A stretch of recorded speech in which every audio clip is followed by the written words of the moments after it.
week we've been talking about boundaries and Dr. Pooja Lakshmin's concept of boundaries as the space between when information or a request comes in, taking the time and space to do three different things, either say yes, no, or negotiate. And negotiate means that you might ask some follow-up questions or perhaps have a discussion before you make your decision. And something to think about when you're setting boundaries is that sometimes we wonder how effective our boundaries actually are. And Dr. Lakshman says that we can measure the effectiveness of our boundaries by looking at how much burnout we're experiencing. And so you might wonder, like I was wondering, well, how do we know if we're experiencing burnout? Because, as a parent and as a teacher, burnout is pretty common. So these are the things we can look for.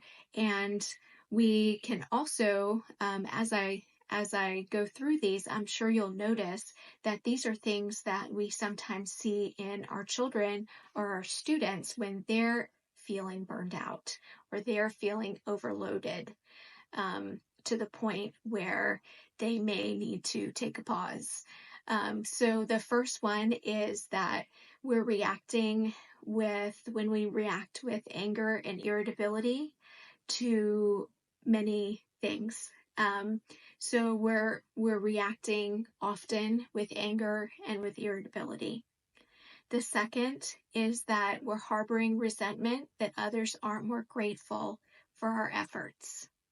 As in we're feeling like, look at all this time and energy that I put into this and nobody even said thank you, or nobody even noticed all of the time and effort that I put into this particular task.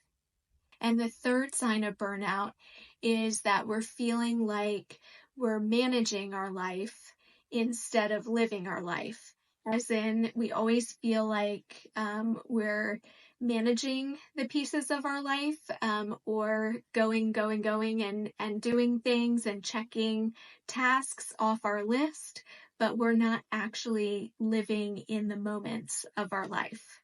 So those are the three signs of burnout.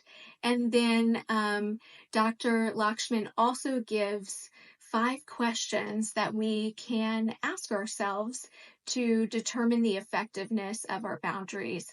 And the first question is, do I feel motivated to tackle my tasks, or am I feeling overwhelmed or apathetic? The second question is, are there people or situations that are draining me?